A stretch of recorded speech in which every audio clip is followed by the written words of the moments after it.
Steve Copeland from the Couch Conversation. Steve Copeland from the Couch Conversation. Steve Copeland from the Couch Conversation. Steve Copeland from the Couch Conversation. What is that? Live stream, Twitch. I'm trying to see how many channels are my Restream connecting to. Oh man, I've been trying to put this and that way, this and that way, that and this and that and this and that. And it's like none of my uh I don't have a problem with like YouTube. I'm going into YouTube. I'm live streaming from YouTube, I'm live streaming from LinkedIn, Twitter, my Lavelle Copeland page on Facebook. I'm all the way up at the top. Oh no, I gotta slide this down. My Twitch page on and my new Baltimore. So actually there's 6 pages. Now I have now my daily motion says sending data. So I'm trying to embed these other channels in where like I said I can come on this one platform, but I will be restreaming out to like about 15 other platforms. Now, I'm gonna just say this right because I'm kind of a little happy. You know what I mean? Facebook sent me uh, a message, right? Um, and I'm trying to think of the word because y'all know I do Facebook Live stuff like that, and my stuff is public. So by my stuff being public, even with Restream, I'm streaming out to like places like let me read them off to y'all because I had to take a picture of it, right? Which it was told to me that Facebook is blocking a lot of my information from getting out, right? So, but what they did end up sending me like a report on like the places that my live streams are reaching, right? And I just want to read this back off to y'all because I took a picture of it. And when I come on my live, right, I am streaming to Nigeria, United, the United States, by me restreaming back out to or streaming back out to in the United States. Basically, I'm getting like 9% coverage, if I'm saying the word right in that sense. Nigeria, all right, I might have two. When they say 9% in Baltimore, I mean in the United States, I think they saying it say 9%, but I think they saying basically maybe 15 people that I'm streaming out to. I could be wrong. In Nigeria, it has two. In Guyana, it has 15%. In Kenya, it has three. Liberia, it has, come on, God dang it. Liberia, it has like 3%. Ethiopia, 3%. And Kazakhstan, something like that, Kazakhstan, 2%. And this is just like, I guess, where they see on there and like the places that I'm streaming to. It say Neverland is more like 1%. Zambu, if I'm saying it right, that's 1%. Now in Baltimore, Maryland, which I don't see a lot of y'all, it says 67% that see my lives, right? Then it got Lagos, Nigeria. Guyana is saying 9 again. Lagos, Nigeria is saying like 6%. New York is 5%. Florida is 5%. It say Edgewood, Maryland is 3%. Monrovia, Liberia is saying 3%. Owens Mill is saying 3%. So a lot of my stuff is being streamed, like overseas and to different countries and stuff like that, which I'm glad they sent it to me because it does let me know I might not have very, very high ratings, right? But I understand that's where the advertisement coming in. That's where I need to come on more and talk about like when I'm gonna come on my live, do the topics, do all this because it is showing me the areas that my live stream is broadcasting to. And I already knew that because Max is from Nigeria, if I'm not mistaken, and he sees me over there. And I was always told, anyway, don't pay no attention to the eyes, the viewers, because my stuff is public. And the way I'm trying to do things now, I will be seen worldwide, which I'm basically being seen worldwide anyway.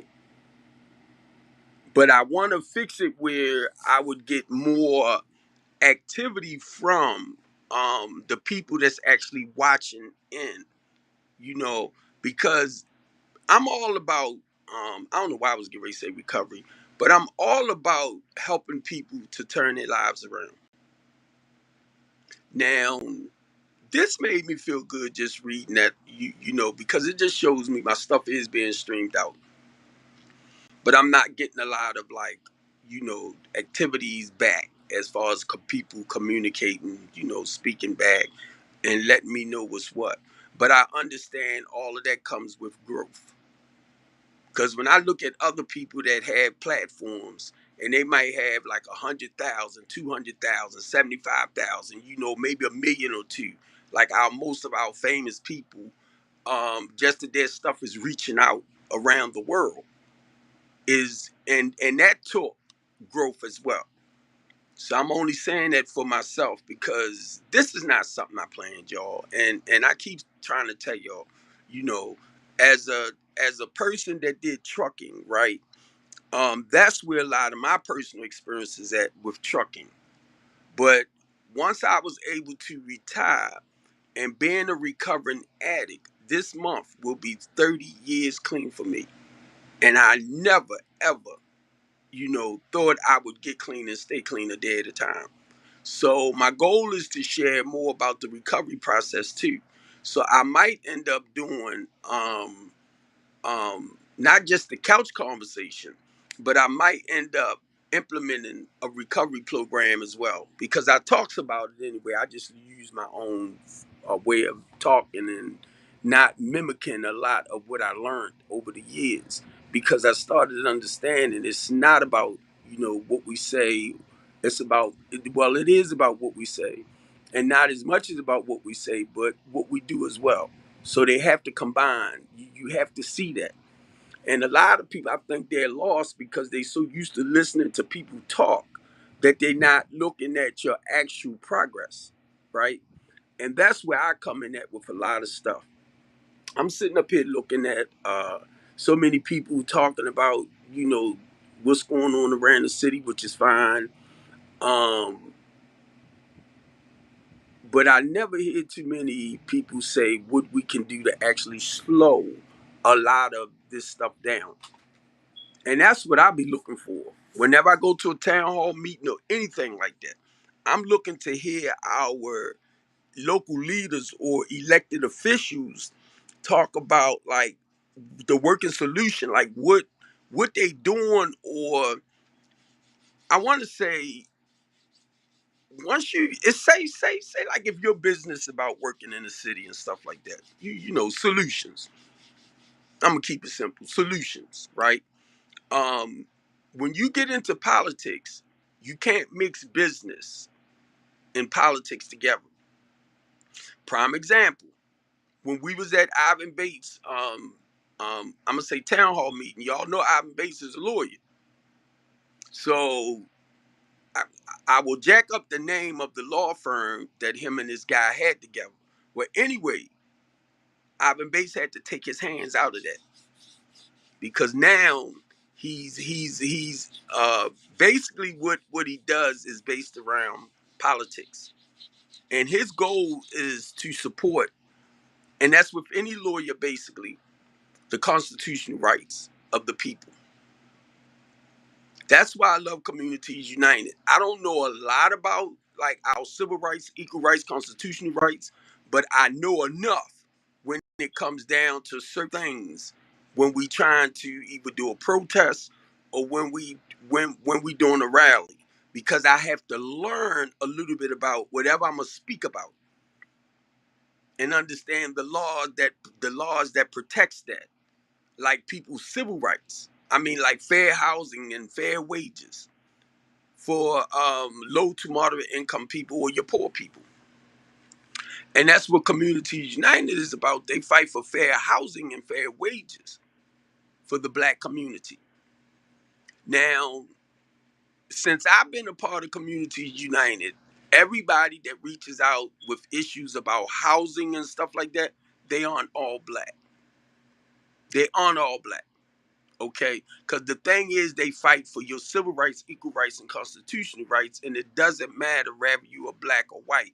Most of our people that's suffering because of the laws that's being created tends to hurt our poor people more. That's why I step up to the plate the way I do, because I know a lot of the laws affect our low to moderate income people. We got over 18,000 vacant houses and buildings around in Baltimore City. Sheila Dixon was saying it the other night herself. She said it would take billions of dollars to restore a lot of this stuff right here.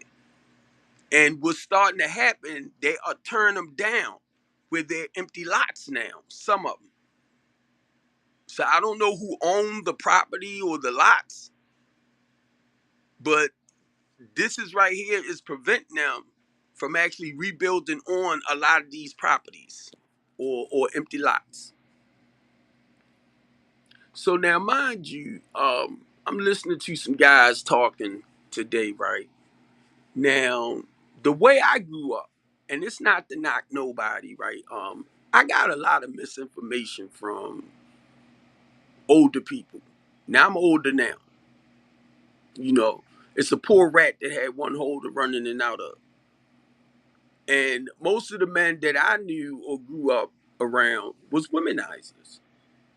So a lot of stuff I learned from old school. And I made a statement on the comment today. Now, mind you, this is just me.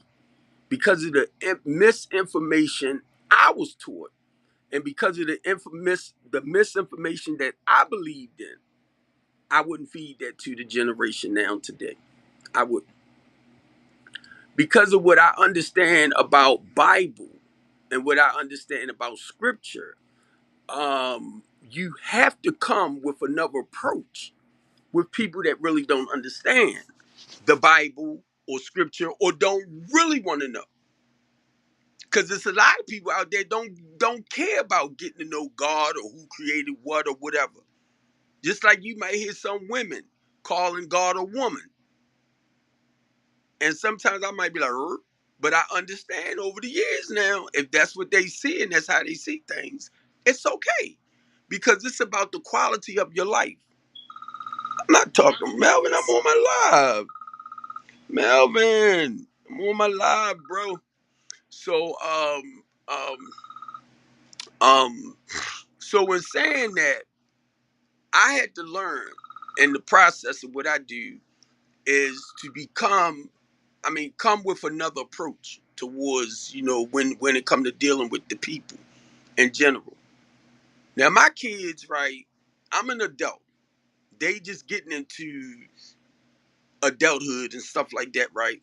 So I don't expect for my kids to really understand a lot of the stuff from the way I was taught coming up, because now that was a whole different generation. And that's our problem. What worked for us back then, it was a unity where the community and everybody worked together, when you had a child that was being truly disobedient, you know. So now it's like it's not like that. So now you got to try to find a way to come at our youth or our people in a different way now. because life has changed and it's ongoing. So what worked for us like 50, 60 years ago, it's not working with the generation today, and we wonder why.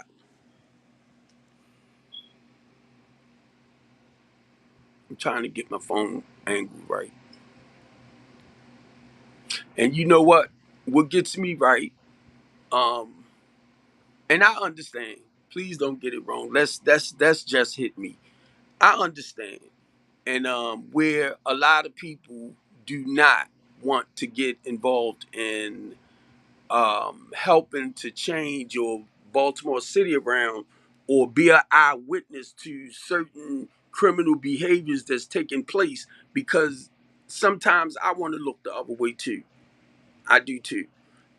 Sometimes I want to have that attitude, well, I don't care or I don't give a freak. Just like a lot of y'all. Well, it ain't me, you know. My biggest fear, heck no, I do not. I would hate to lose any one of my children. And my thing is, and mind you, I'll say certain things, right?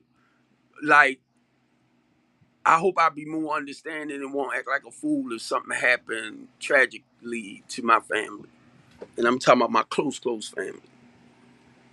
Because I don't have no problem. If you threaten one of my kids, whether you black, white, Hispanic, or blue, I don't care about that. I have no problem coming to you to talk to you. I have none, right? And it's not that I want to fight you or do anything stupid. It's just that if I feel as though my children's safety or welfare is in jeopardy, I will come to you as a parent, as a man that do not play with certain things. And if my kids did something out of order, believe me, I'm going to correct that. If you tell me certain things, you know what I mean? Because that's what we supposed to do. But for the most part, I'm trying to grow the business even more. I was listening to people talking about this little 6 year old who had took the gun to school, I think, and shot a teacher. The last thing I heard was the 7 year old that ended up shooting himself in the head. And well, I think he did. I'm not sure, because I really didn't dig all into it. I really didn't. I really didn't, because I heard the 7 year old had got shot. I thought somebody was shooting at somebody and ended up shooting at the kid, and that was something totally different. Um, I don't know what to say if people at this point that they are numbed to a lot of the stuff that's going on around Baltimore City, like they don't care no more. I don't know. But it's sad to me that we as black people, now that I understand a lot more, will not come together and fight for the things that we want out of life. And I'm talking about even with the system. Even with the system. You know, I'm reading up, right, like on the amendments and stuff like that, right? And understanding that they can be eradicated. Um, I want to say in my own words, because I don't know a lot of the legal ramification or words that they use, but say like when they first created the amendments, they was written in stone, right? That's just the word I'm using. But I learned over the years that they can be eradicated, because it's like they can't be like turned around or anything like that, but you can add stuff to it, the kind of, or certain words to try to better fit. I'm gonna say whatever culture. I'm gonna use that word because I'm looking at black people. I'm looking at black people. That's why I'm saying that. That might not be the right word, but just kind of work with me now, because I'm looking at us as black people when we feel like the system won't work for us. And to be honest with you, you have to make the same system that will favor that white or Caucasian person will favor your culture as well.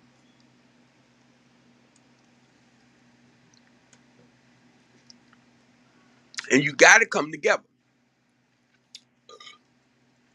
You got to come together, or we got to come together.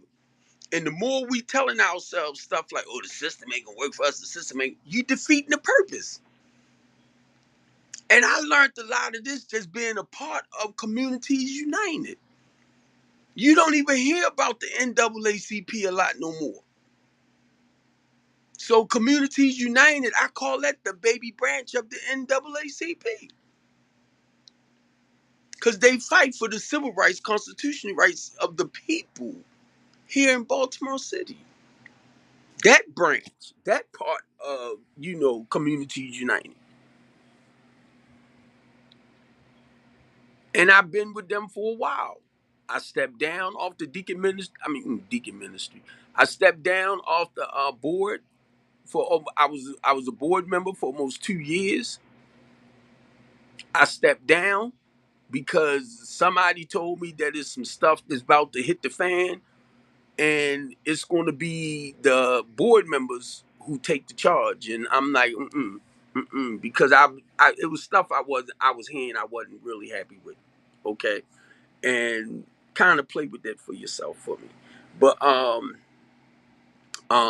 my goal with anything I do is basically to help our poor people, our most vulnerable people in Baltimore City.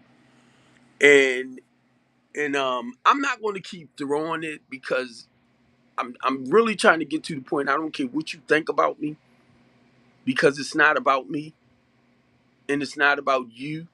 Because if you don't have the balls, if you don't have the confidence to fight for your own generation of people, I mean generation, I'm sorry, but excuse me, if you don't have the balls to fight for your own, help fight for your own people, then that's you. Don't put me in your category. Do not do it. Where we want to sit back and talk a real good game, but when it comes to talking to our dealing with our local leaders and police officers and lawmakers, that's why y'all hear me use the word lawmakers, and I might say elected officials and local leaders, and understand that when it comes to the physical aspect of a lot of the stuff, the work, the solution, they don't have it. They don't have it. Or they got to find a way to implement it into a bill. And there's nothing wrong with it. But what I was beginning to understand as a person that fights for the community outreach, I mean, for the people, civil rights, equal rights, constitutional rights, it takes a while for that law to kick in, because it's the people that has to make the changes in their community by supporting whatever that legislation is or that bill. And I begin to understand it now. So I'm not trying to be smart. Why should I vote for you in hopes that you will do the right things once you get in? No. But that's where I'm at. Don't get it wrong. But I started understanding it's not a lot of footwork or hands on stuff that our politicians had power over. And if I said the word the wrong way, forgive me. But I started understanding. That's why I began to back up. I got to the point I said, well, I'm going to stop like coming hard for them, leaning on them, talking about they need to do this, they need to do that. This don't make no sense, that don't make no sense. I had to start shutting up. Once I started saying that stuff myself, I had to start shutting up. And Ray Bly put me on point too. He said, Steve, because I was asked to run for the delegate seat over here in the district I'm in. And I wanted to run because I was trying to bring more attention and awareness to strengthening the community. But I'm all about what I do, with the homeless and the less fortunate, and trying to fight to help reduce the crime rate, the homicide rate. So that's why I'm crazy about the eye in the sky. Please don't get it wrong. I'm talking about the eye in the sky when I say stuff like that. And the reason why I'm talking about the eye in the sky, because we already got cameras. Look at this. We got the city watch cameras. We got cameras that's on people buildings to protect their buildings. We have the go back to the city watch, the red light camera. We got the tag readers. We got all of this technology. that if the city wanted to collect evidence of crimes and stuff, they need to put a team together, just like Ross T. McNutt did, to end up getting that evidence with that plane. We got it here. We got it. But people like Ross T. and a lot of us know Ross T. McNutt, they ain't trying to use it to reduce a lot of this. They ain't. And it's sad to say. That's why a lot of our black people, they are being set up. That's why guns is more reachable now than it ever was before. 6-year old can reach a gun, take it to school, and I think they said he shot the teacher. I haven't read into it too much yet because I just heard it a little bit not too long ago. So if I'm wrong, please forgive me, y'all, because I haven't really looked at it yet because my mind is still on the 7-year old. So I'm like a 6-year old now. And somebody was saying he had to been taught how to shoot it because, I guess the trigger and all of that is too hard for a 6-year old. I'm like, no, it's not. No, it's not. If it was, he wouldn't have never shot it, whether somebody taught him or not. Somebody probably did. I don't know. I remember when I brought little Steve, his first gun, and he started pointing it at people, like, us, and I was like, no, because I didn't want him to, as he began to grow up, to begin to carry that notion in his head that it's okay. So I took it from him, and I never brought him a gun again. And I come from that era with cowboys and Indians and all that type of stuff. But that's why I was making that statement that old information is fine. But what worked for us might not work for the new generation. Now we can apply the morals, the values, and the principles, and about the behaviors and the character and all this type of stuff. But we got a whole different breed of people. I'm talking about our younger generation. For some reason, and you know how when girls was coming up back then, they used to say that it's something in the Similac or the milk or something because a lot of them was beginning to be more developed than at 12 and 13 and stuff like that. They beginning to be more developed. Now you got them being developed around about 9 and 10, and some of that stuff I just still can't believe. Like a young girl coming on her period about 9 or 10, stuff like that.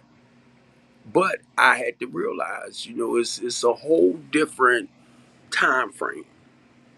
So you have to learn with some of the old information, like I was telling these guys, that you implement with this new. But you have to learn to listen. Listen to your teenagers. Listen to your young generation because they will basically, because of what we used to see, and we're older now, we're closed-minded to a lot of stuff because we stuck on old stuff, where it was my stepdaughters and them that helped me, the younger generation really helped me to understand a lot of the stuff that's happening now. Like how I'm trying to say go-to stuff. Excuse me. And not go-to, but like their language and how they do things and what they mean, what certain things mean, codes and all this type of stuff. So you can try to apply, and don't get it wrong, a lot of old information for the way we grew up. But don't forget, we went through trial and error to get where we at with making mistakes and learning from the mistakes. Some of us turned out in a real positive way. Some of us, we struggled. So you got to understand, don't put today's kids into that category of change overnight. We didn't change overnight. So basically, when I'm dealing with the younger people, I got to come at with a different approach. So how can you better learn from other people, than younger people, than listening to younger people? You have to listen. You have to listen to them, and they'll tell you. You will learn from listening to them how to apply certain things to help them turn their lives around. But if you always talking to them and trying to feed them old school information, then you're not really listening to them. And that's the biggest problem with a lot of us. We don't listen to the younger generation just to learn how to better work with them. That's all. And I probably, if I didn't have younger children, like Steve 19, if so I can get a better understanding of a 19-year-old. Come on. I can always talk about what I did and all this type of stuff. But now mind you, I lived through it. So a lot of the stuff I lived through, it's not like I'm seeing and hearing it now. And I can really relate. Oh, I remember that. I remember this. Because it's nothing but the cycle repeats itself. But we got to understand why the younger generation is like totally different. The outcome, the look, and everything. So you got to listen and listen to what they're not really saying too. Because they're going to tell you basically what they need to become better people. Man, we can always give you what we have. Don't get that wrong. But you have to learn the new. Because a lot of us as older people, we kind of stuck in our ways. And the new generation can teach you, but oh, but so much. So I wanted to come on. I'm glad I was able to come on my phone because I've been trying to get on here, and for some reason my mic, my camera hasn't been acting right. So I wasn't able to come on my Restream right here. So I'm on my Restream now, and like I said, I'm gonna lift this all the way up, and I guarantee you, see there I go right there. For some reason, I'm restreaming back to my my daggone thing. Well, it's coming up on the couch conversation on my screen, so I'm restreaming to my stream, and I think that's the one that I was trying to put in for.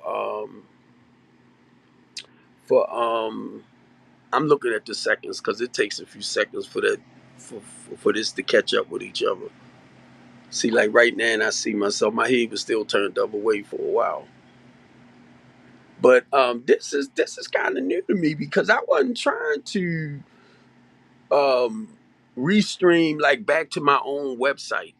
I mean stream to my own website. I wasn't trying to do that, but I believe that's that the one that's on here is supposed to be sending that data to Daily Motion.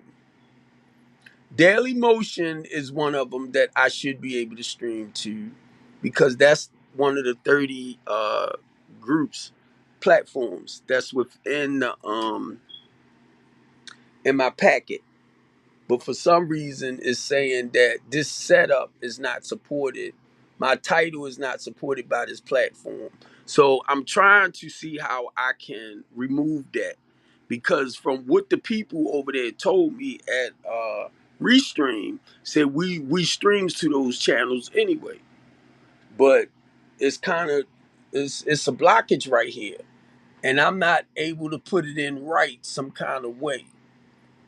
So I've been trying to play with it and get it myself. Darn, it fell back down. And try to get it myself. Now I'm live streaming, and I think that's what it is because my studio on my laptop, I'm not on. I'm on my phone. So my phone is allowing me to stream right back to my website over here. And I got it turned down so you can't really hear it. And it's giving me a keyframe. It's giving me like the resolution, the bitrate, the frame rate, the frame something. And see little stuff like this I'm trying to learn on my own. Excuse me, y'all. I'm trying to learn as much as I can. you know.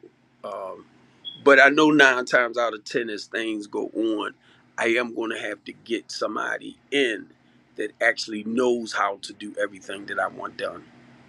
Now, Lady J, I love you. Lady J does her own, I'm gonna say, TV broadcasting network, her own thing, stuff like that. But now, mind y'all, we can sign on just like with me.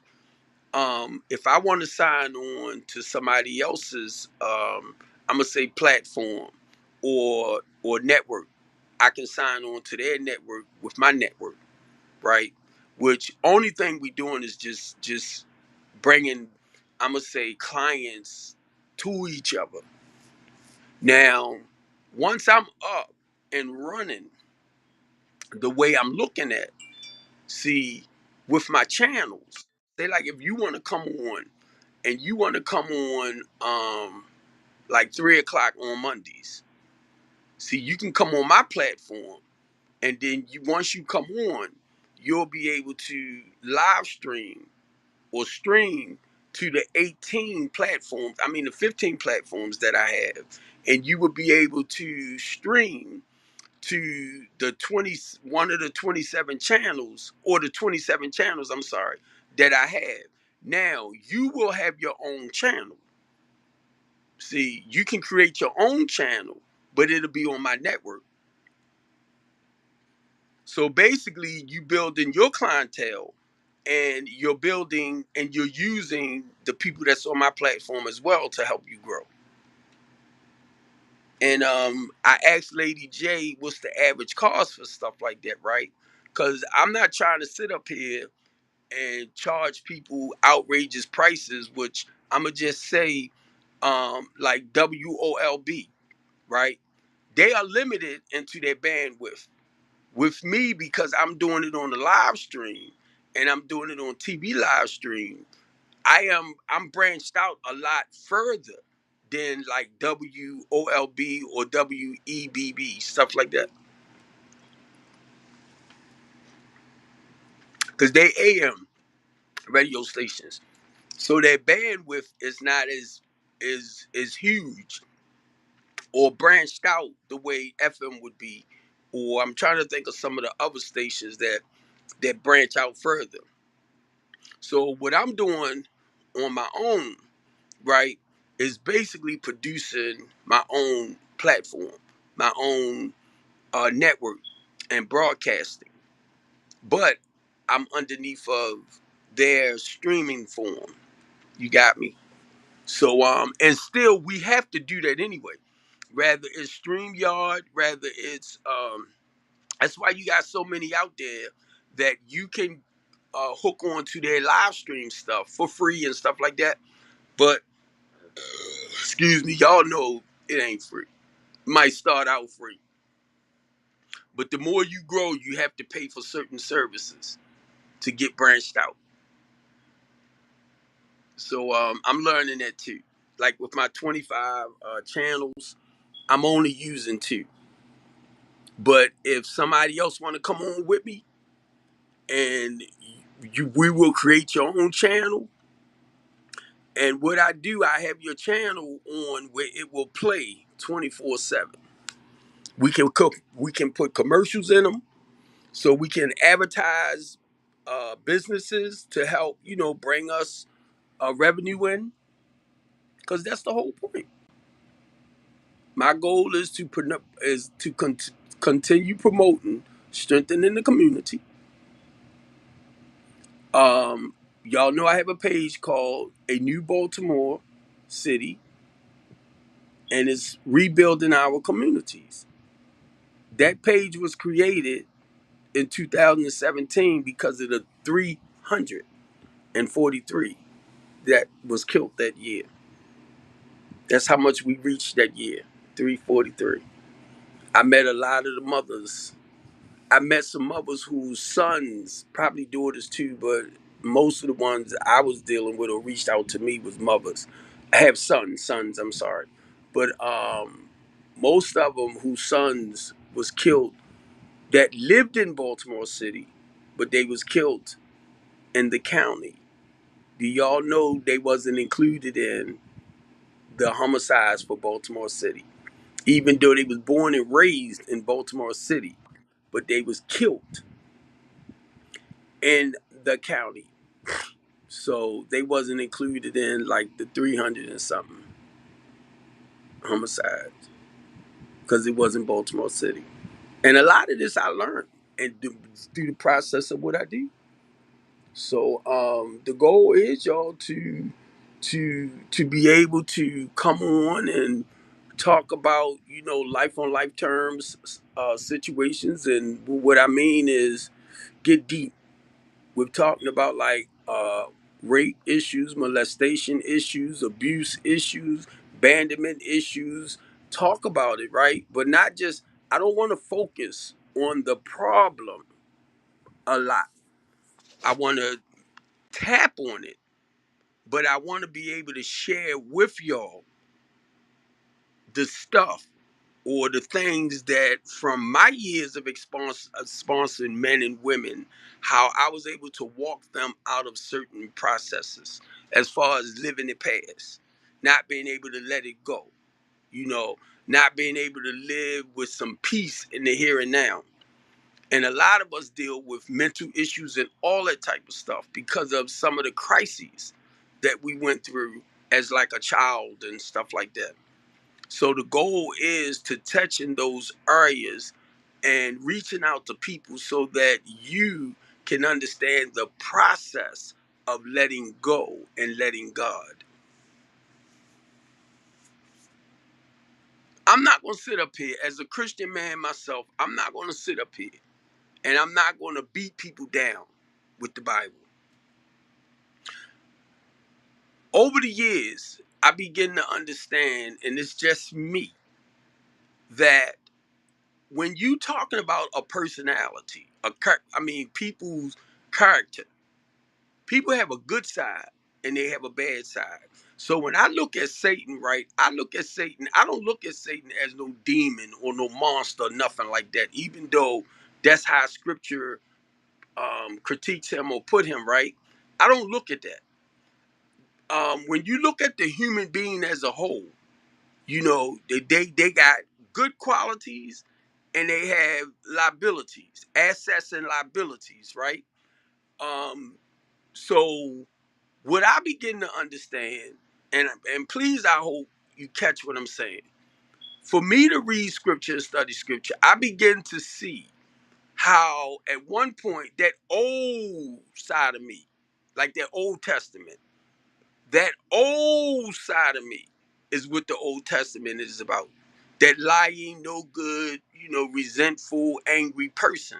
That's how God dealt with me during that time. That's how I see it now.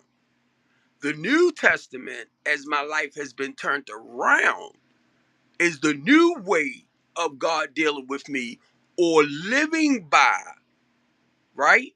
Some morals, values, and principles.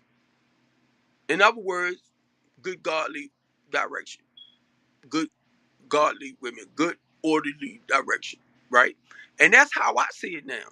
So, and I'm trying to stay open, to the Old Testament and how they, how God dealt with them during that time, how God dealt with us in the new way of doing things. So I'm talking about more like my character. I'm talking more like my personality. Because, see, I know I'm a loving, caring guy. I know I'm a loving, caring guy. You can't take that from me. But I can also be a rotten, no good son of a sea biscuit, too. And that makes me think about Lucifer. As far as character wise, there's a good side of us and there's a bad side of us. You can even make it out to be monstrous. You got me? So when I hear it now, that's what I see. And it's not to knock nothing. When you want to preach and the Lord said in the hood, if you look, that's where you at. That's where you at. I ain't got nothing against that. But I understand, to me, the Bible is like a manuscript or love letter from God to how he want me to live my life. And I can't like push it on everybody else because everybody might not, I'm talking about see it like that. But now, what I have learned is to try to break it down in simple layman terms. I don't have to tell you about Luke's story. I don't have to tell you about John's story. I can share those things with you, right? Without quoting the scripture. Well, Ephesians 4 and 5. No. But guess what? That's how God worked with me. So I'm not knocking you if that's where you at. And that's how he worked with you. I can't knock that. Because I begin to understand over the years that God deals with his people in his own special way. Now, because I read and I study Bible, and it tells me the only way to get to the Father is through the Son. I don't know what you read or what you study, and it might not tell you that. Or if you see that, it might not resonate with your spirit. You got me? So it's not that we wrong or I'm right and you wrong. It's none of that. I begin to understand that God deals with people in his own special way. And then if you look at it too, I'm speaking English. So if God spoke in Arabic, right? Which I don't understand the writings of Arabic. Somebody who's a Muslim or Israelite might understand that type of language and writing. So who am I to say God ain't still working in your life? My thing is, with any religion, let me put it like that. Have you have I'm sorry, was you able, right, to gain a spiritual connection? And that's normally what I ask people that study certain religion. Because the religious teaching can keep us away from actually what God is saying and trying to do with us. Because it's to me, it's man-made. It's man-made. You have to live a certain way. You have to, which is okay too. Don't get it wrong. But I was telling somebody the other day, I don't let everybody preach to me and minister to me no more. I just don't take everybody. I'll hear you, and you might sound great, and the words might hit kind of home and stuff like that, and I'm like, yeah. But it's the practices behind a lot of what people put out. Sometimes people preach better than they live, or they can tell you about Bible life better than they live in their own life, which we should be applying these things to make us better people ourselves, you know. So I'm just saying for me, and it's not to knock, nobody, because I begin to see that God deals with us in his own special way. I got ordained deacon back in 2009, 2010. My wife called me a hypocritical bitch. And when she called me that, I said, something went off in my head and said, bing. I said, I'm going to fix you. And I started cheating. And I felt like when I started cheating, I failed God. I failed God. It wasn't about my wife. It was about getting my life back right with the spirit, with the word. So I had to start invoking the spirit back, and I felt like God took his hands off me. I didn't feel as protected as I did when I stayed more into the word and all of that. I felt like God just removed his hand off of me. And I had to do all the necessary things like stop.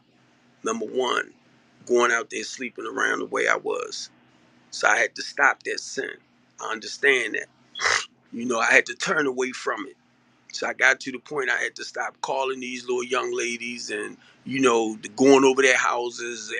Everything that I was doing, I had to start doing the opposite. But the reason why I'm saying that, because we'll tell people we just stop.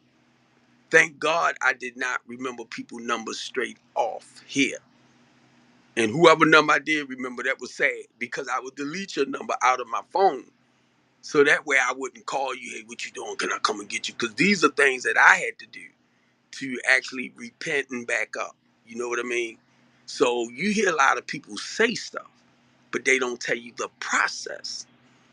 Even when I found myself like moving away from certain things, and I might have found myself sneaking back around there and cheating again for a while. So when that pain got great, I had to back up again.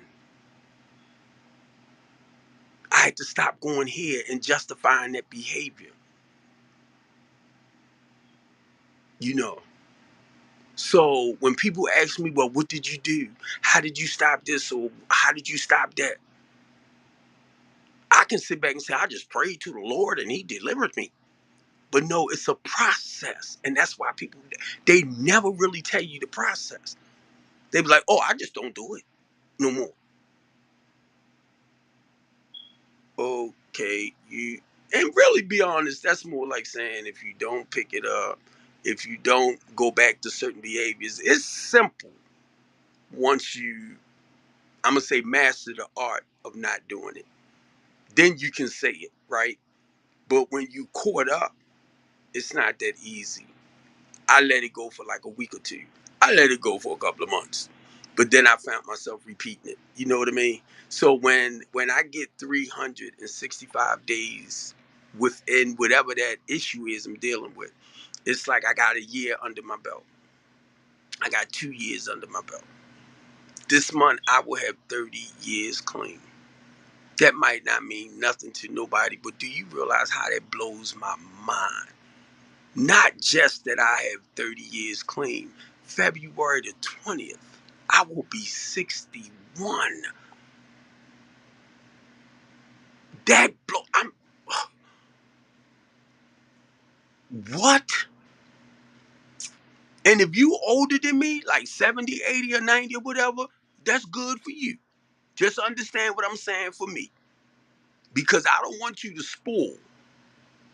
Hey, I'm getting ready to turn 61. Oh, that ain't nothing. I'm 75. Let me enjoy my moment. You got me? Because this is a space or place I really never thought I would reach. So why would you want to steal it from me? Ah, you still young, baby. You say what you want, my mind and my body say something totally different. So I'm just saying I mean, it just blows me. 61. 61. My mind tell me, to me, I'm young. But then when I say that word 61, that ain't young. You can play with it all you want. I'm in senior citizen mode. But don't spoil it for me, because when I look back at the ODs, at being shot, being stabbed, a lot of stuff that God protected me from that I might not even realize it. That bullet, we flew and flying past my head or something like that, you know. Don't take that from me. Don't take it from me. Cause it really amazes me when I sit back and I look. Get ready to turn 61. My mother died at 51. My mother passed away at 51. Do y'all realize when I turned 51, I was afraid that I probably was going to die around that age? Because my mother passed away about 51. So when I got past that age and like 55 and stuff like that, and I lived a lot longer than my mother had. That's why I don't mess people's stuff up. I don't try to steal people's joy from them. Oh, that ain't nothing. You know, whatever worked for you, worked for you. But if I can share my experience with anybody that's struggling with anything, I'll try to come in. If you talking to me, and I don't mean the word try, it's just that education wise, I got a poor choice of words. But just hear me out.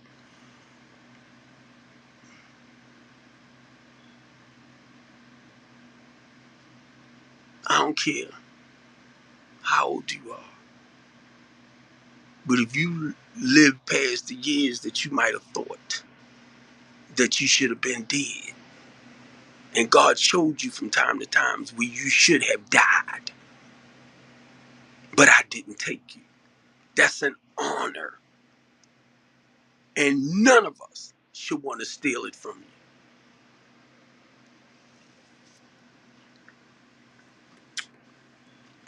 And I don't know who might be looking at this, but I want to say this to the brothers that was speaking not too long ago. I've been married twice. My first wife was my best wife. I didn't understand it or I didn't appreciate it at the time. It took my second wife in our relationship. And I'm going to say that again because I had to look at this too, right? My first wife, I love my wife. I love my wife, but I wasn't in love with my first wife. Like, I found out the difference between not just loving that person, but being in love with that person. It was Nedra that helped me understand the difference between just loving somebody and being in love with that person. But when I cheated on my first wife with Nedra, I was in love. I felt in love with Nedra too. So I began to understand the difference. So basically, when I got married the second time, I understood what it was not to just love that person, but to be in love with that person. And that's what it was with my second wife. Now, it's an honor to understand to have loved than not to have loved at all. You understand what I'm saying? Because it's a lot of people spend their life trying to find love or someone that they can actually be heads over hell with, something like that. I'm sorry if that's not it, but still. I told my ex-wife, and my daughter came over the other day. My ex-wife was in the car, and I made it clear to my daughter because she was going through something. And she mentioned about her old friend. That's her first person she slept with, stuff like that. And I told my daughter, I said, it's okay. My daughter just turned 22 Saturday. I didn't Sunday, I'm sorry. I didn't put it on Facebook and all that type of stuff. Hey, y'all help me wish my dude. No, I ain't put it out there, you know. But anyway, my daughter didn't have the finances to throw herself the extravagant birthday parties that she been having. And I told my daughter it's okay. And I knew she was hurt because her car broke down. It needs another engine. I'm getting ready to go get an engine, take it somewhere else and probably get it put in. Because this one mechanic, he does a lot of work and it's probably taking 2-3 years to do this. But anyway, I know she's used to, and it's things, right? Materialistic stuff. And I told my daughter, because I had been thinking about her, and I know she didn't have the money to actually do the things that she normally do during her birthday. And I had to tell her it's okay. It gets like this sometimes. Because she was like, I've been crying all day and this and that. And I know my daughter. They spoiled. So I want her to know or understand that it's going to be times like this where you might have the finances to do everything you want and get everything you need, basically. Then it might be some times where you just can't afford it, you know. And that's what I had to tell her. And I'm like, Sienna, I know, because I'm thinking about it. I know my daughter. She's very materialistic. I hate to say it, but me and her mother did it.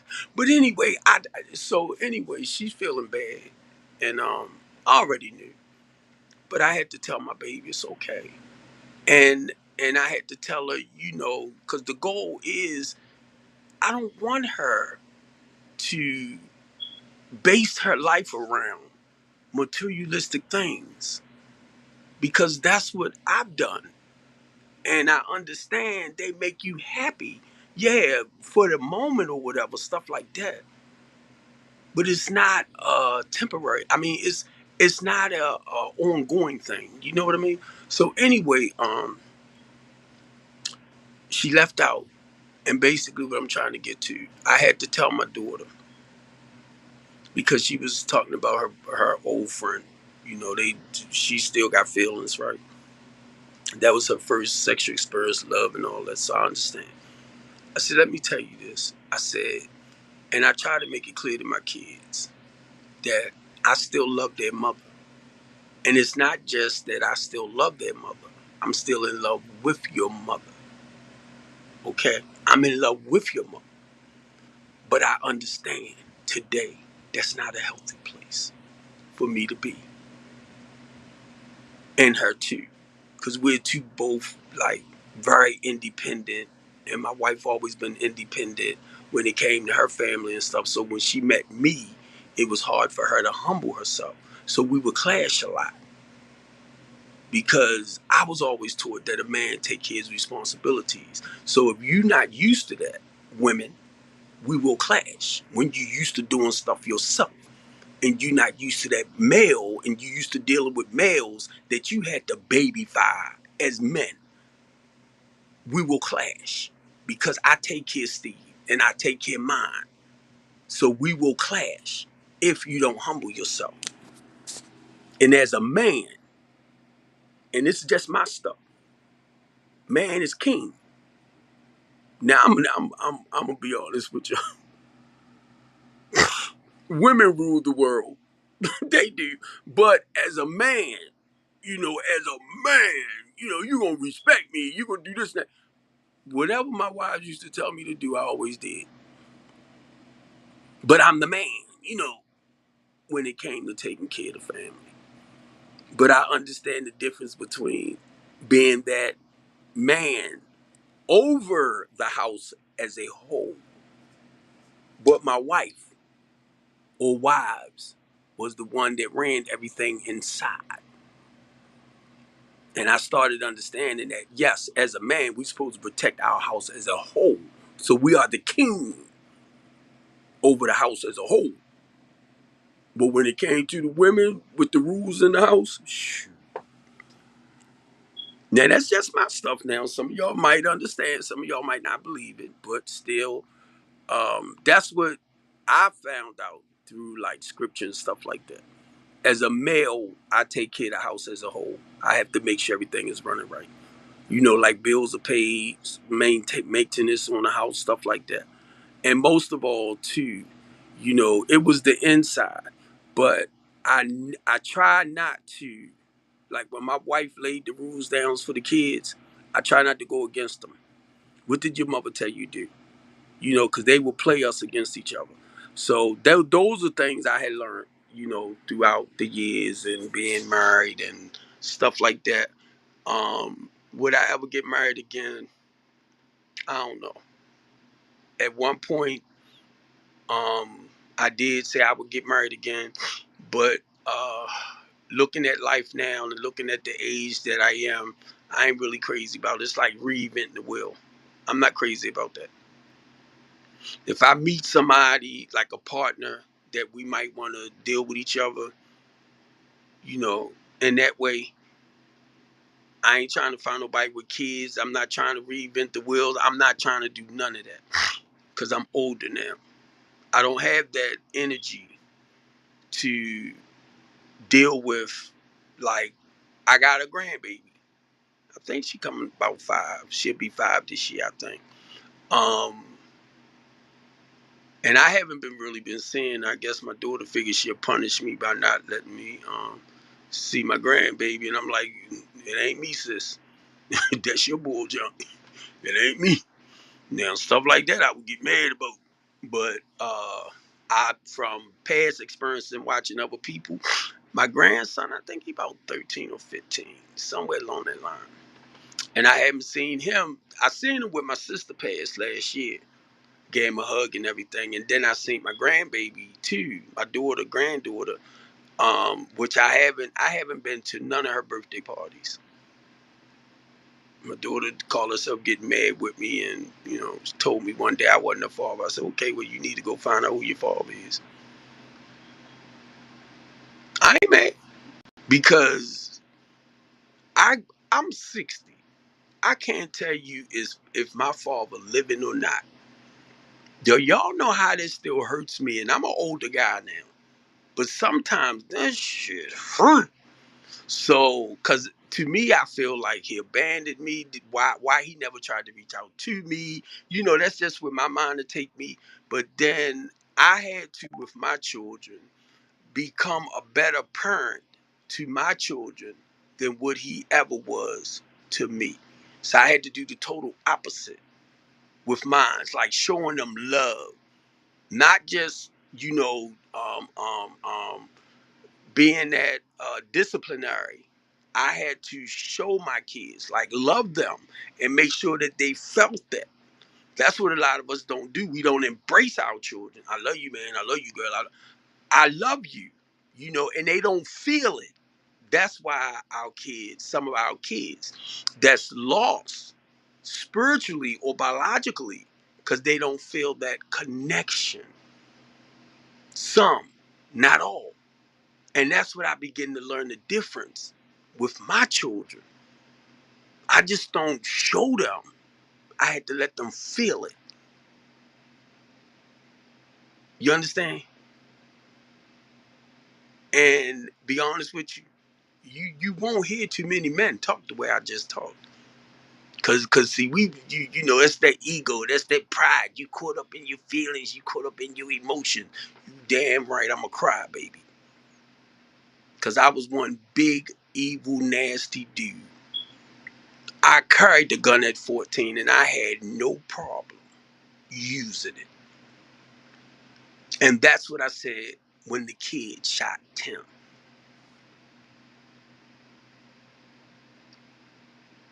The squeegee kid. When that man pulled off to the side and got out that car with that bat, he put his life in danger. And for y'all not to see that bull junk, you just as crazy as him for getting out that car. Because he brought a goddamn baseball bat to a gunfight. Now, he didn't realize that the gun was out there. So, and I understand everything, the right, the wrong. You know what I mean? But he was an older guy. But you got out that car with that bat. And the information we learned later, you swung on some of the kids with that bat. But your family want to make it seem like you, come on now, please don't get it wrong. It's understandable. I had to tell a bunch of white people, look, I carried guns when I was young like that too. And if he came at me, I would have did the same thing. Right now to this day, come out let me have a gun and jump out your car on me. Because if you pull your car to the side, you driving off to the side where you could have called the police. So you moved away. Then you got back out with a bat. And they would hate me for saying what I'm saying. But he put his own life in danger. You can try to blame that kid all he wants because, yeah, he did what he did. But you got to look at the cause and the effect. See? And then my thing I'm thinking about too. The one that shot him was that the kid he was arguing with. I bet you ain't none of y'all think about that.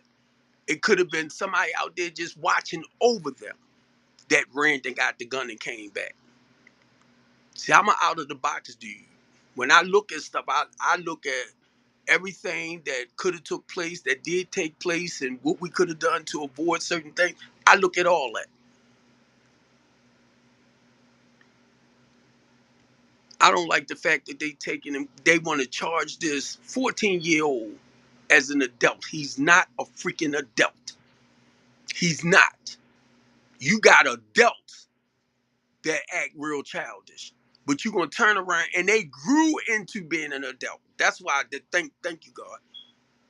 What makes you adult is your livelihood. You grow into being an adult. It's certain phases we go through in life from what? Adolescent? I'm trying to think of the 5, the 6 year olds, the babies, you know what I mean? And then you got your 10-year-old, your 11 years old. So it's certain phases that we go through getting older. He was a 14-year-old. That did not consider him. He's not an adult. 14. Yes, he might understand the difference between right and wrong. Now let me take it back here. It's a lot of adults that knows the difference between right and wrong and go out there and do stupid stuff anyway. Know it. What you gonna do? Charge them as a child? Because their behaviors towards being an adult was like childlike. So now we're gonna charge an adult as a child. When you sit up here and you're gonna look at a child and y'all want to charge him as an adult. Be honest with you, how dumb do that sound? It might be logical to y'all, but I'll play with you. 14 years old and I carried guns around. I was an immature child. Didn't even worry about getting caught or going to jail. And that's when guns wasn't as easy to get to as it is now. Now let's take that to another level.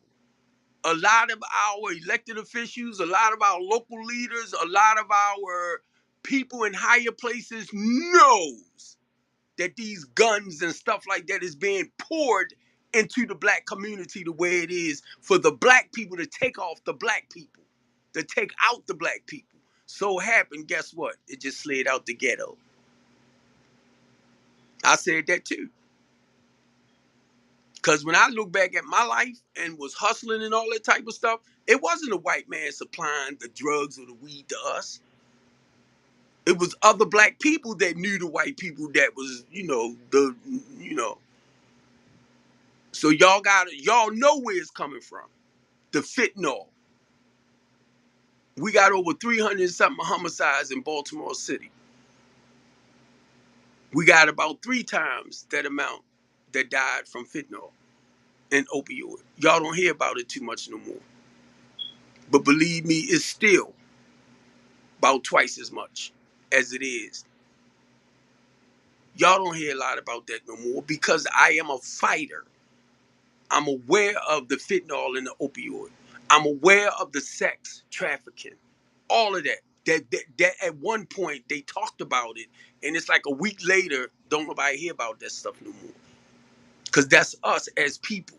We so good at shooting stuff out and forgetting.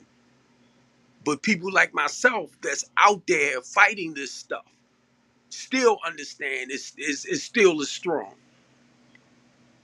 I'm looking at right now over there at on Instagram.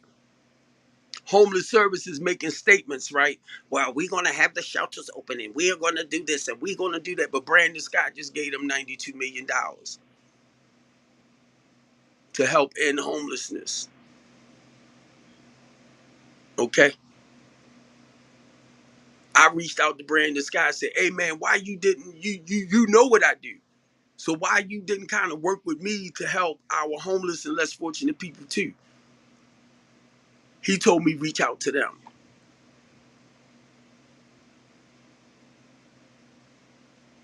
And guess what? If they got 92 million this year and haven't done such a great job, they're gonna get 92 million next year. And they're gonna make y'all think that they're doing an excellent job with housing the homeless people and less fortunate people. So my thing is to reach out to the director of homeless services. I don't want your supervisor. I don't want your manager. I want somebody that can really help me. The same with HUD. I don't want your supervisors. I don't want your managers. I don't want your community outreach workers because they go out, they get people information, right? That's into these homeless encampments and stuff. They get their numbers, and guess what? That month they got their number, the next month they don't even have their phone no more. So who following up with them?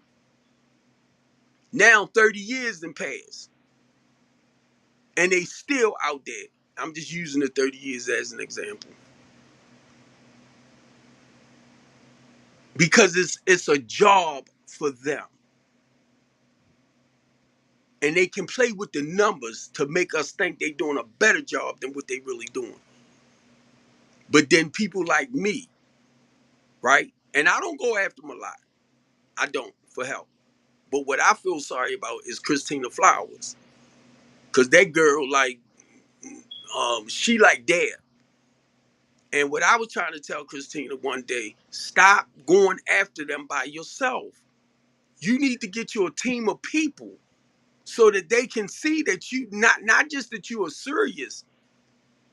A lot of them dislike Christina, and I know she know that because of the way she came for them on numerous occasions, just like me. But she'll sit back and tell me, well, you know, if we work together, you can't go on your live and you can't do this and you can't do that. I said, Christina, who you think I got it from? See, that's a damn shame when people can't see that bullshit, but they can see you. And that's who I learned it from. How she was coming hard at them. But y'all told me to back up. Because I don't want to get on nobody's bad side. Because guess what? I don't want you to dislike me. Because to me, this is how I see it. They don't care for Christina. Because of Christina Flowers, right? The people is suffering. And a lot of the homeless people already know it. They ain't dumb. Y'all know this woman got a big old building. She doing what she do. And she can do much better if she had the funding. Not just her, myself. But guess what? I'm doing stuff in my own little special way because I'm not tied in with everybody else. And I know God had me doing this, so it's going to happen. I already know that. Commissioner Harris know where my heart is at when it comes to the city and with the eye in the sky thing. They know that. Brandon Scott know. A lot of our local officials know. And let me make this clear to a lot of y'all. I'm a real handsome dude. I think I'm one of the coolest dudes you ever want to meet. But that don't mean they like me like that to stop doing what they doing. That's all I want you to know. It's they doing it because this is something that their hearts and minds are set on. Just because you are a politician, you got a bush, you looking cool, you doing this, you doing that, that is not winning them over to turn their lives around. So stop thinking that because of your knowledge or your plan, and it's not your knowledge because a lot of y'all don't have the working knowledge of walking people out of the certain situations that's going on in their lives. That's why y'all only talk around the problem. And what you can do, like when somebody commit the crime, the laws that you know about applying to that crime. But a lot of y'all don't know what to do when it actually comes to walking them out of certain things. So the best thing y'all do, lock them up, throw away the key, lock them up, throw away the key. They were saying that when I was younger. It's not that they were saying that, they was doing it. Right now, to this day. And the prison is the biggest slave camp in the world. I didn't understand that until I started reading the 13th and the 14th Amendment. That's the only time they can apply. I mean, they can practice slavery on an individual is when you break the law. It's just a form of punishment for breaking the law. That's all. And I heard it, but it wasn't until I read it and I began to understand. That's why the prison system is one of the biggest financial gains around. I can tell y'all right now, when I used to go out Jessup and I used to carry little, I'm gonna say pallets in. So now they gotta come inspect the truck and do all this and that in order for me to get in. So I'm going over to the laundry spot. I'm watching a whole room full of men in there with sewing machines and stuff, making other businesses products. And you know they really don't make money, right? They're in prison.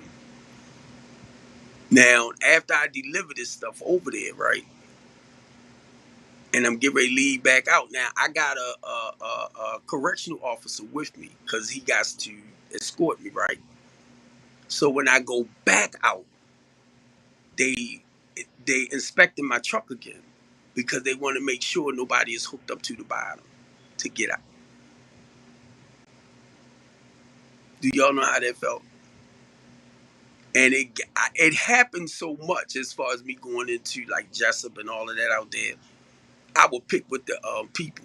Every time I would come in, I would start picking with the security guards and everything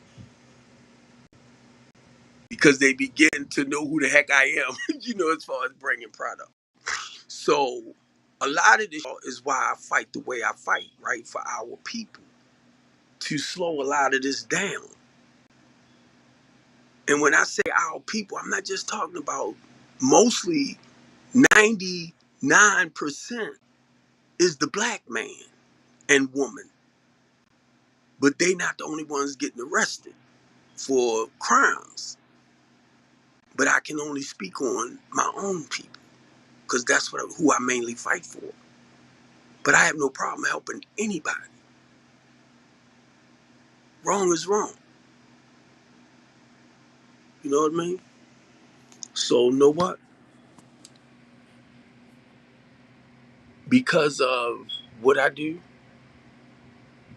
a lot of people turned their backs on me. I'm talking about church members, families, NA friends. A lot of y'all turned your backs on me. I'm this evil, nasty dude. No, but I'm fighting the ones that's punishing our people. But I'm the evil, nasty, crazy person. Do y'all know how that makes me feel sometimes?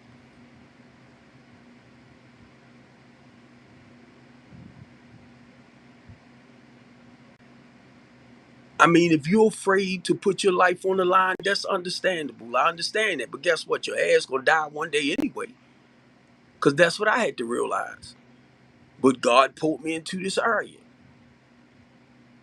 I come on my lives. I try to put information out there to help our people. And y'all just turn your freaking backs.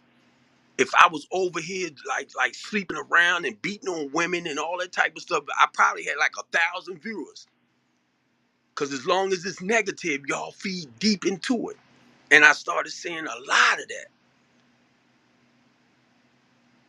I put up something positive, try to feed y'all information, but y'all want to make it seem like I'm the problem. And then we keep we keep voting people in positions that can't do a freaking thing to help us. That's why I don't vote no more. Because I realize it's all a freaking game. Y'all the ones caught up in that shit, not me.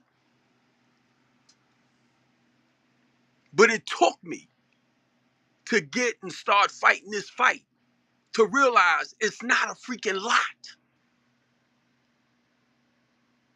They can that's why they be like, well, why Brandon Scott playing ain't kicking in? Why this ain't kicking in? Why that ain't kicking in? Or why that ain't slowing certain things down? It's all bills and legislations. Do y'all realize it takes time for that to take place? But when we come together as a unit in these communities, because it's our loved ones and relatives, or maybe not directly your loved ones and relatives, but it's our young men and women that's out there off the chain. And guess what? Yeah, people know who they is. And the reason why people not telling, because nobody is protecting them. And I'm talking about like our lawmakers. Why they gonna go snitch on Bobby Joe when Bobby Joe might come back and just actually kill him? Bobby Joe might kill him anyway. I'd rather have Bobby Joe off the streets than to take a chance for Bobby Joe to take me down. But guess what? And I talk to people in the community. One, they ain't snitching because yes, they might end up getting stitches or bullets. Because they know the same way y'all let Suda, knowing Suda was going to court that next day to testify on the gun trace task force. Why in the hell was that man working? Why was he working? Why was he working? Knowing that he was going to testify against some of his comrades.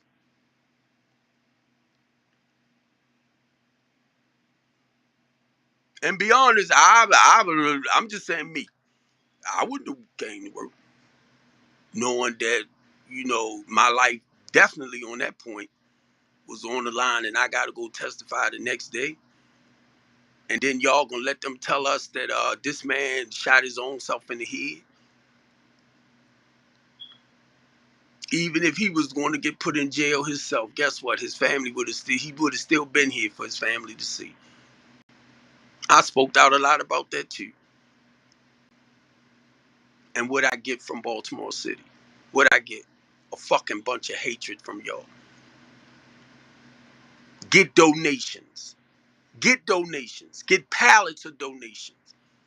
Giving them back to Baltimore City. Got to the point I was getting box springs and mattresses, and I would get rid of them like this. Next thing I know, 2 weeks then went by, and I still had box springs and mattresses on my truck. I called Godfrey Mullen that gives out furniture, and I said, you can have them. Twice. And I haven't been picking up box springs and mattresses since then. Maybe one or two if I needed to put somewhere. I don't even get pallets like I used to no more because I believe deep in my spirit, God said, okay, I don't want you to do this no more. Because a lot of y'all,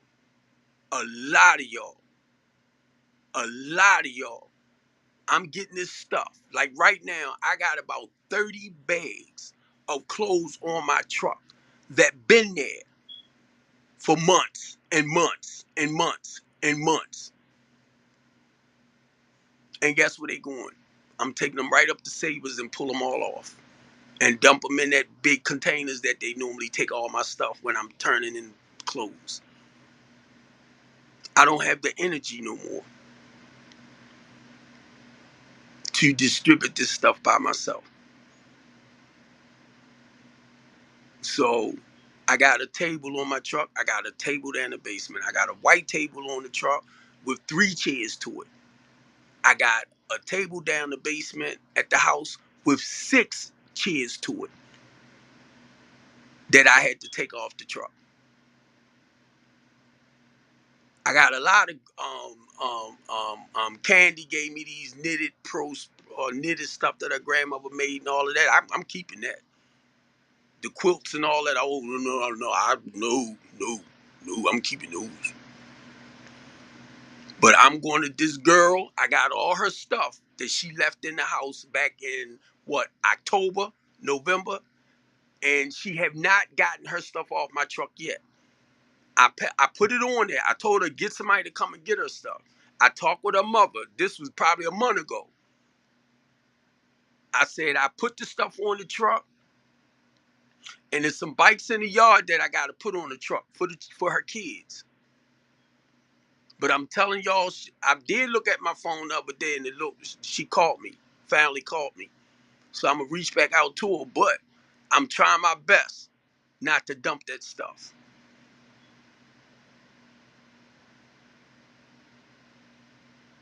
I'm trying my best. But it's not for me to get your stuff and become a storage facility. No. Because if you act like you don't want your stuff, but then when I get ready to get rid of it, you call yourself wanting to, maybe go to court, please do. Please do. Mine's is a housing program. I'm not a storage facility. You don't bring your stuff into people places like that. And then if you abandon it, that's what it's called. You don't do that. And a lot of the bull jump, me being real nice to people and all of that, I let people in my program who paid people for living in their places and the people kicked them out for whatever reason and stole the money. Then I'll let you come in and hopefully the next month when you get your money, you pay me. And most of them do. But then about 2, 3 months later, they turn around and for some reason their check ain't coming. And I'm like, okay. Mm-hmm. Mm-hmm. And the whole thing is to help you turn your life around. But if you don't want to do the work to turn your life around, that's not my problem. Now, if you come into my program, I'm going to get you the necessary helps that you need. But if you fight the process, then that's your problem. Hey, I got my paperwork in order now. So when you come in, you're going to sign that 72-hour get out thing. Because I want you to understand. I got a 14-day eviction notice thing. You're going to sign that too.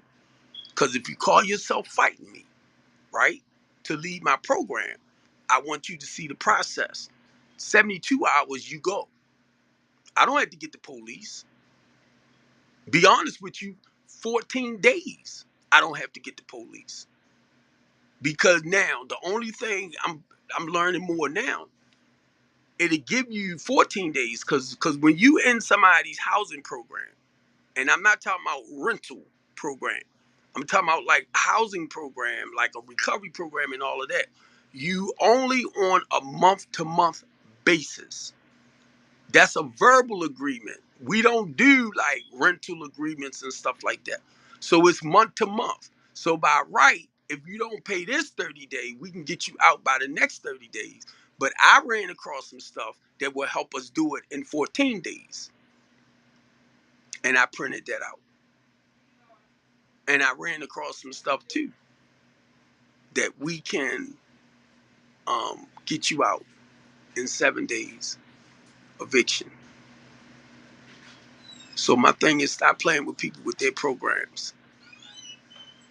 If we trying to help you to turn your life around and you get in and all of a sudden you feeling better about yourself or you feel like I don't need this no more because I know what to do myself. But that same thinking is what got you here at first. Because you listening to your own self. You going off your own information. And that's the information that kept you in trouble. So I'm going to get ready to get off because I really, really, really didn't mean to get out the gate in that sense. But y'all just don't know as a human being how they feel. Y'all just don't know as a person that's pretty well known in his church and pretty well known in the NA meetings and all that type of stuff. And when it comes to dances and when it comes to marathons and all this type of stuff, and I did all of this. Please don't get it wrong. I done all of that. But as time went on, I found out what my purpose and what my calling was really all about.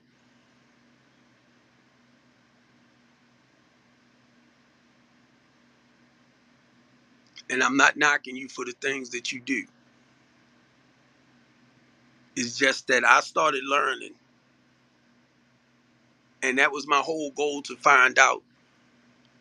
You know, I felt like I had a calling on my life for the longest time. So I was trying to find out, okay, where do God want me at? What is he calling me to do? And I'm walking in it now. No, stuff is not coming the way a lot of us try to make it come. Like it's just a complete blessing. And everything is just coming, coming, coming, coming, coming. No. Because I know that's his way of preparing me to be able to deal with a lot of what's coming too down the line. That I could be more disciplined and have self-control and stuff like that with. I understand that. But yeah, the way a lot of us make it seem like we like getting stuff three, top tier and getting, come on, it's a fight for some of us. You might not even realize the ones that's out there doing some work look like they got everything together and they struggling. It just look good on the outside. I was looking at my man Squeaky the other day with Westmore, and then I looked over there go Marlo. And everything looking good. The camera people down there and everything. I'm like, oh. But guess what? I didn't know, and I hope you don't mind me sharing this, Squeaky, because I'm going to just tell y'all this. I didn't know Squeaky wasn't getting government funding. But because Governor Hogan did a lot of work with Squeaky and Kenny Eben too, people like them, they don't get funding. But Governor Hogan guided people Squeaky way to help him with the recreation center and the kids in the community. And I'm looking at all those people lined up out there. I'm like, wow. And guess what? A lot of y'all give Squeaky a hard way to go, just like y'all do me. A lot of black people, and that's a freaking shame. A lot of our politicians don't really support this man and what he do, but they'll show up for the cameras and stuff. Cherie out there. Marlo out there. They will show up for events and stuff, and they will make y'all think they are really a part of this organization and what they doing. No.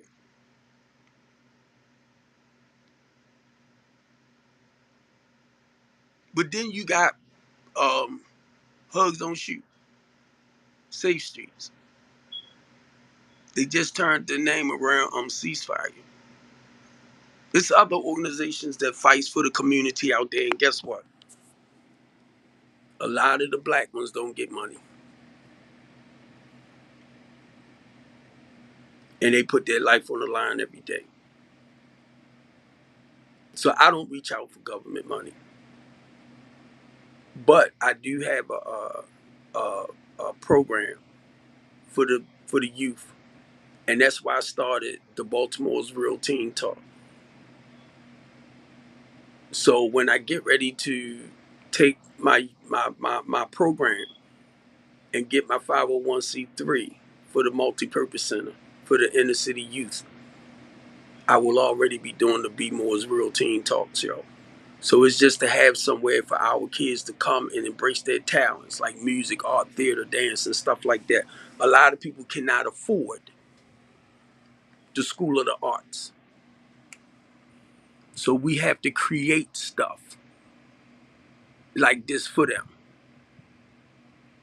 and reach out to outsiders from time to time to get the funding to help our inner city programs, because your elected officials, your local leaders, see what you're trying to do in the community to build back up in the communities that y'all voted them in.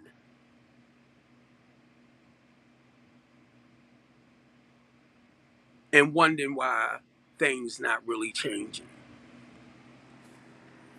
Because on the physical tip, the grassroots work type stuff, they can't put their hands in it. But they can create a bill. I listened to the lady, and I'm getting ready to get off. Now, y'all know Ivan Bates is a lawyer, have his own law firm. Him and, I'm going to pronounce the name wrong, but some guy named Garcia something. I probably pronounced it wrong. Ivan Bates had to step down from that law firm because he couldn't mix business with politics. So y'all need to really understand the physical work that a lot of us do. Our politicians really can't put their hands in it on the business tip or that grassroots tip. And I found that out when I was asked to run. And I was told if I went, I wouldn't be able to do strengthening the community no more, because I had to take my hands out of that. And this is what I said, and I'm gone. Well, why in the hell should I run? Because actually, I do the footwork. I love y'all. Have a beautiful night. Take care. And I'm trying to get everything together so we can go back live again. Steve Copeland with the couch conversation.